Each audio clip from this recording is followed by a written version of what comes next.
Okay, you're in a room with exactly 23 people, and something weird is about to happen. In this relatively small group, there's a 50% chance that two of the people share the exact same birthday. Wait, what? Yeah, it's like a coin flip. They call it the birthday paradox. And it gets even stranger, because a group of 30 brings the odds up to 70%, and 57 people make it 99%.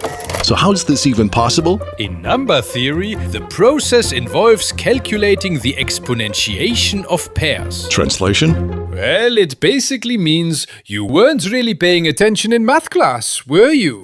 Now, the reason we bring this up is because around here, we love those kinds of odd little facts. The ones hiding in plain sight that completely mess with your brain and make you wonder what else is out there.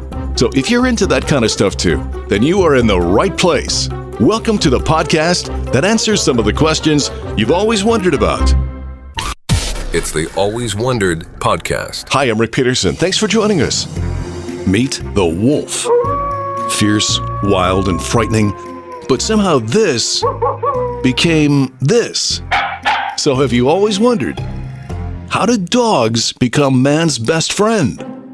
Well, let's face it, there were plenty of choices. Horses, monkeys, cats. Okay, to be honest, they probably didn't care. So it was dogs that became humanity's loyal sidekick. But here's the surprising twist. Humans didn't necessarily choose dogs. Dogs chose humans. Thousands of years ago, when our ancestors lived in the wild, wolves lurked nearby. Most stayed away, since humans were noisy, unpredictable, and were occasionally armed with pointy sticks.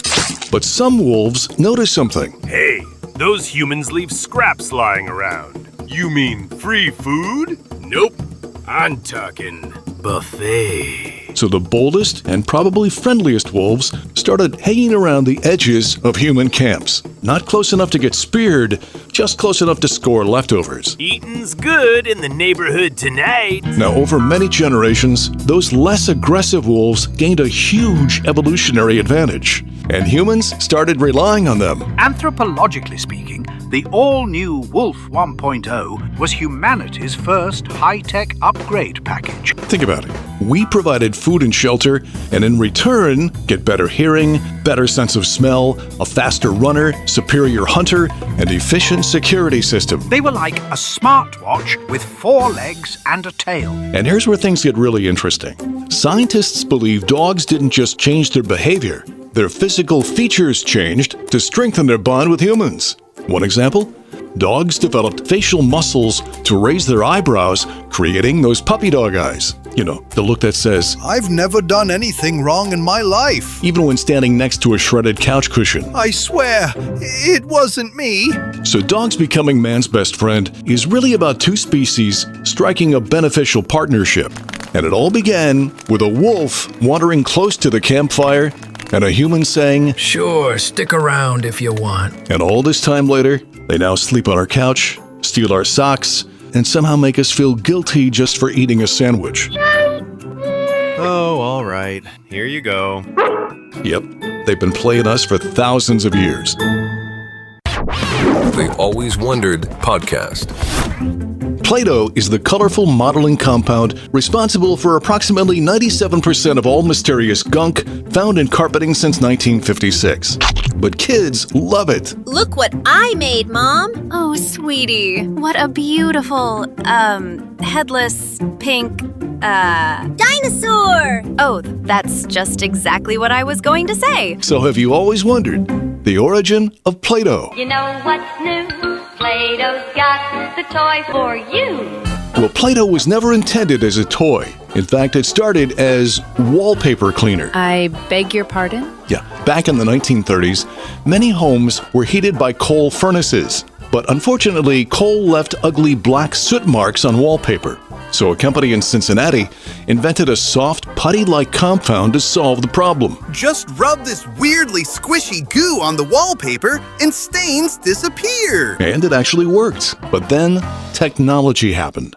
When cleaner forms of energy replaced coal, stained wallpaper was no longer a problem, and the company was in trouble. Sir, our sales are down by 90%. So, any ideas? have we considered giving our product to a 4-year-old? Go on. Well, fate intervened when a nursery school teacher named Kay Zufall, the sister-in-law of one of the company executives, noticed that the wallpaper cleaner was soft, easy to mold, and perfect for kids to play with. And when she tested it with her students, it was a hit. So the company shifted gears, removed the cleaning agent, added color, gave it a pleasant scent, and marketed it as a toy.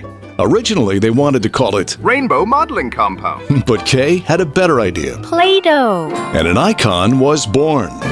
Today, nearly 100 million cans of Play-Doh are sold worldwide every year. All because a product that was headed for the scrap heap pivoted to become one of the most recognizable toys in history.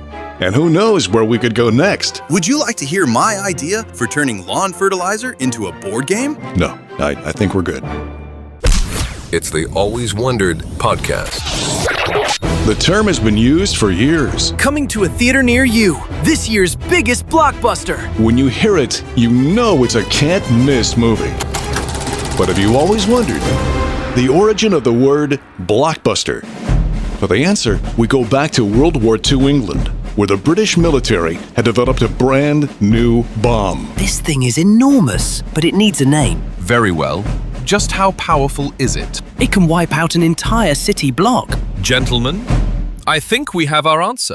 So Blockbuster started as an explosive device. But after the war, Hollywood came calling, and Blockbuster underwent a complete career change. You stick with me, kid. We're gonna make you a star.